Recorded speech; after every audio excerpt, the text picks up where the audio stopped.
আর মাত্র কয়েকদিন পরে এশিয়া কাপের গ্রুপ পর্বের ম্যাচে মাঠে নামতে যাচ্ছে বাংলাদেশ এবং হংকং। অনেকে বাংলাদেশের তুলনায় হংকংকে হালকাভাবে নিচ্ছেন, তবে হংকং এবং বাংলাদেশের পরিসংখ্যানটা হয়তো অনেকেই জানে না।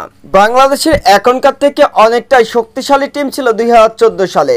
2014 সালে টি-20 ওয়ার্ল্ড কাপের গ্রুপ পর্বের ম্যাচে মুখোমুখি হয়েছিল বাংলাদেশ এবং হংকং, যেখানে বাংলাদেশের স্কোয়াডে ছিল তামিম ইকবাল, মুশফিকুর রহিম, মাহমুদুল্লাহ রিয়াদ, সাকিব আল হাসান, এছাড়াও সাব্বির রহমান, এনামুল হক বিজয়, এছাড়াও নাসির হোসেন, আলামিন, রুবেল হোসেনের মতন তারকা খ্যাতি অনেক বড় বড় প্লেয়ার। তবে দলে এমন তারকা খ্যাতি প্লেয়ার থাকা সত্ত্বেও সেদিন হংকং এর কাছে হেরেছিল বাংলাদেশ ক্রিকেট টিম।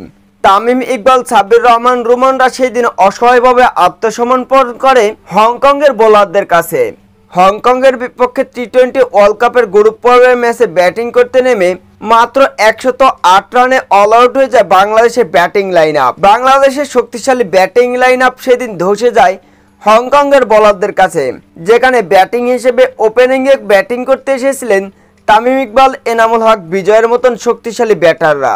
তামিম ইকবালের মতন দেশসেরা ওপেনার ব্যাটসম্যান সেই দিন গোল্ডেন ডাকে ফিরে যান কোনো রান না করেই। হংকং এর বোলারদের চমকে সেই দিন 0 রানে আউট হয়ে প্যাভিলিয়নে ফিরেন তামিম ইকবাল, সাব্বির রহমান, রুমনরা।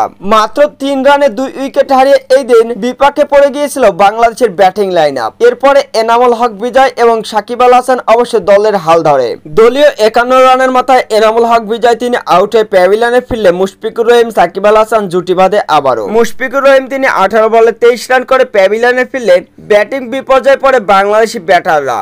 একের পর এক উইকেটের পতন ঘটতে থাকে বাংলাদেশের টিমে এবং শেষ পর্যন্ত 108 রানে গুটিয়ে যায় বাংলাদেশের শক্তিশালী batting line up. Mahmudullah Riyad, Abdur Razzak, Rubel Hossain রায় এদিন ফিরেন একেবারে 0 রানে। বাংলাদেশের দেওয়া 109 রানের লক্ষ্যে ব্যাটিং করতে নেমে এদিন অবশ্য বিধ্বংসী রূপে ব্যাটিং করতে থাকে হংকং এর ব্যাটাররা এবং শেষ পর্যন্ত হংকং এর ব্যাটাররা 2 উইকেট এবং 2 বল হাতে রেখে জয় নিশ্চিত করেছিল। বাংলাদেশের শক্তিশালী বোলিং এবং ব্যাটিং লাইন আপকে একেবারে ধসে দিয়েছিল হংকং এর বোলার এবং ব্যাটাররা, যার কারণে অবশ্য 2 বল এবং 2 উইকেট হাতে রেখে জয় নিশ্চিত করে হংকং। বাংলাদেশের এত বড় শক্তিশালী ব্যাটিং এবং বোলিং লাইন আপ থাকা সত্ত্বেও সেই দিন ম্যাচ হারতে হয়েছিল বাংলাদেশকে। তবে দীর্ঘ 11 বছর পরে কি সেই টি-20 ওয়ার্ল্ড কাপে ম্যাচ হারার বদলা নিতে পারবে বাংলাদেশ এশিয়া কাপে? অবশ্যই কমেন্ট বক্সে জানাবেন।